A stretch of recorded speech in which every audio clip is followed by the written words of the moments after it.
So as we all know, the 2017 NBA draft commenced yesterday and it was pretty crazy. Jimmy Butler is now a member of the Minnesota Timberwolves, and that team is going to be so exciting to watch. I mean, Karl Anthony Towns, Andrew Wiggins, and now Jimmy Butler. That's a pretty crazy big three in the Western Conference as well to challenge the Golden State Warriors, if they somehow can. I don't think they can, but Jimmy Butler is a really good player, an all-star. He'll help the Minnesota Timberwolves out.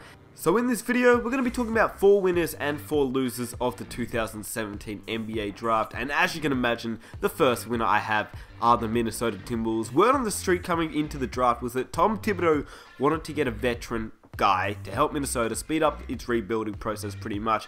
And I mean, let's be honest, he definitely did that. Got a man that he helped develop back in, 2011 when he drafted Jimmy Butler with the 30th overall pick. He put Jimmy Butler and said, come into our team. He was a bench player. He made a starter. Then he developed him, and now he's an all-star player, and hopefully he can become even better than that on the Minnesota Timberwolves, reuniting with Tibbs, so that's pretty cool. And, I mean, he did send Chris Dunn, Zach LaVine, who I'm a really big fan of Zach LaVine.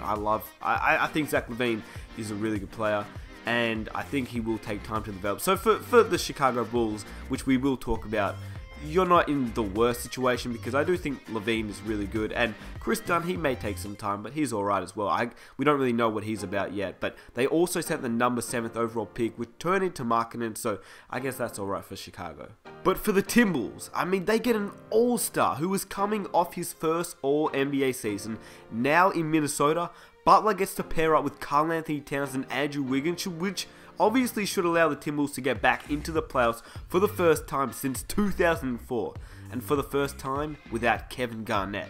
The fact that Minnesota was able to get Jimmy Butler, a star player, and not completely get off the ground is pretty crazy. I mean, they didn't have to trade Karl Anthony Towns, they didn't have to trade Andrew Wiggins, and I think this is a really solid big three in the Western Conference, and the way that Wiggins and Towns are both developing into star players could really do some magical stuff in Minnesota, so I can't wait to watch them next season. So that's my first winner.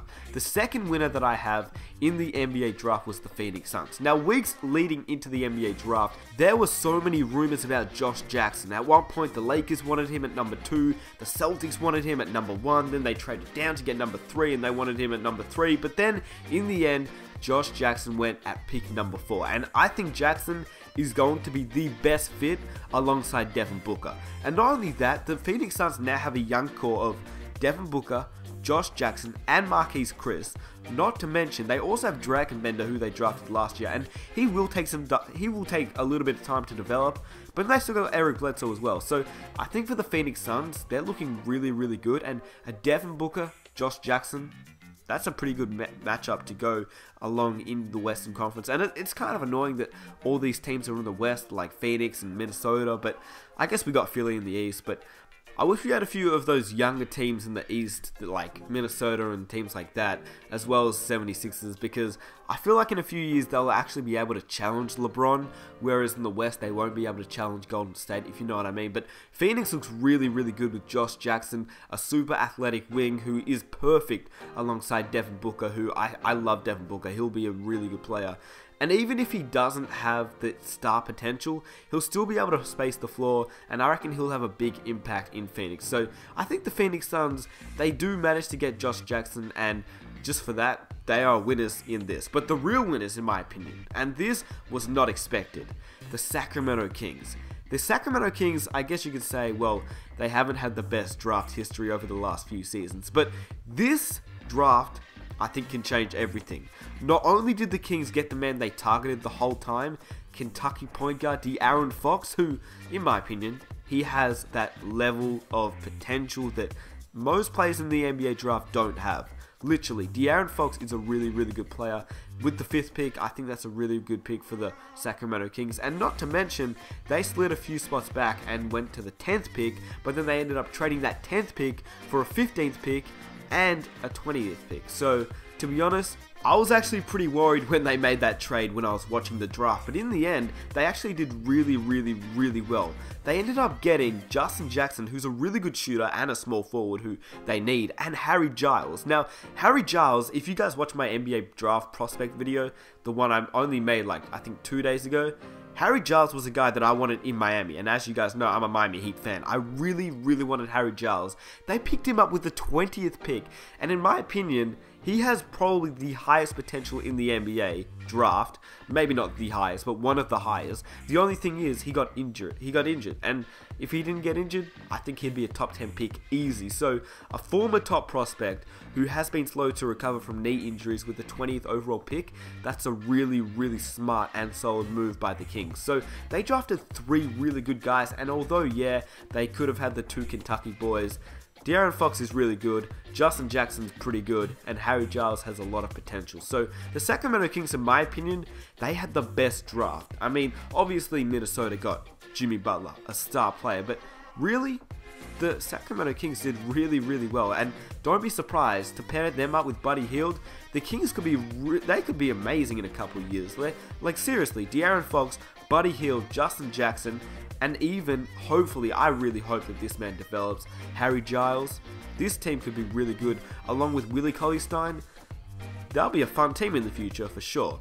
And lastly, the last winner that I have are the Utah Jazz. Now, the Utah Jazz, they're in a sticky situation because they have Gordon Hayward, their star player, going into free agency. But they have done really well in this draft. The Utah Jazz had 2 late first rounders, packaged one with a forward reserve, Trey Lyles, I mean, he's alright, but he ain't crazy.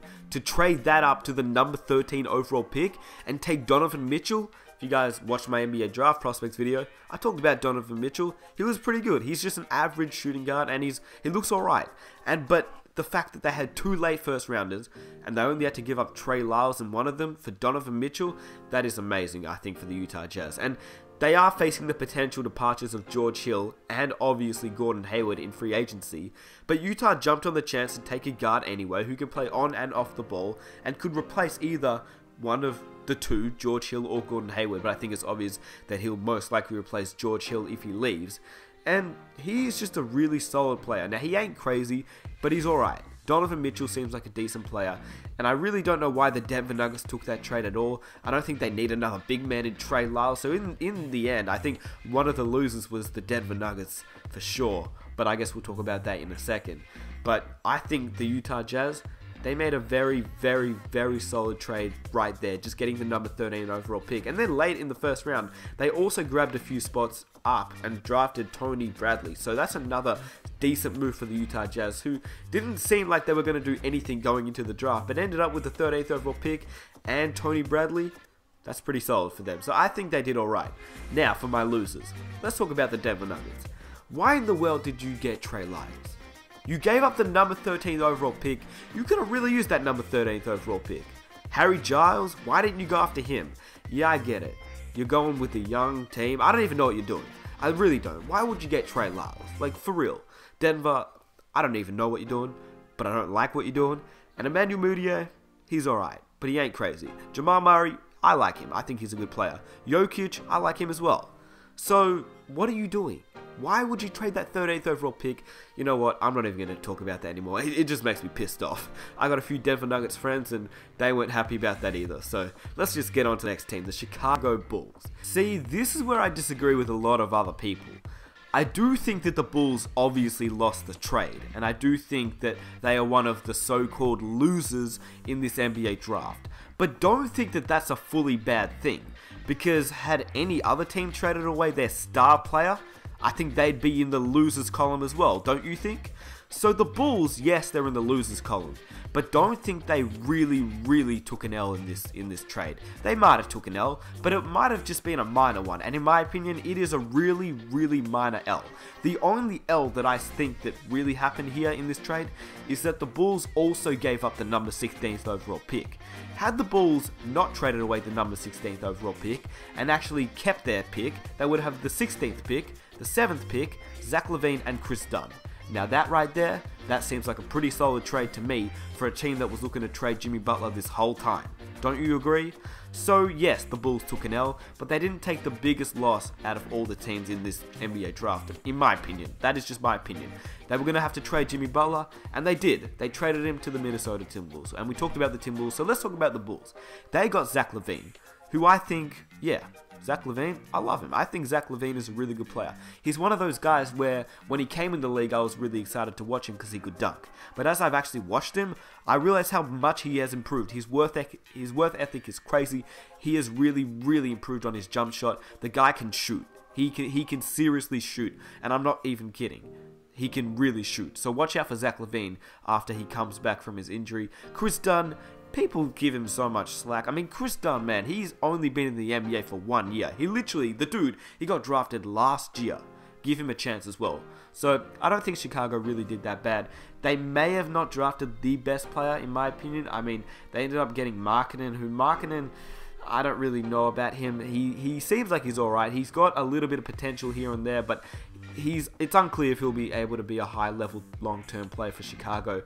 And the real reason why they lost this trade is because they also gave up that 16th overall pick, which I wasn't too sure about. I felt like they could have actually kept that 16th overall pick and just traded Jimmy Butler, but that's where I think they lost in this trade. The next team that I think took an L, but this is really harsh, man. This is really, really harsh, the Boston Celtics. And the reason I think the Celtics is because they need to make a trade sooner or later, man. You can't just keep getting these young guys and young draft picks, but not trading them, man. You need to do something. I thought this was the time they'd get Paul George, Kristaps Porzingis, somebody to help them beat the Cleveland Cavaliers in the Eastern Conference Finals, but it didn't happen.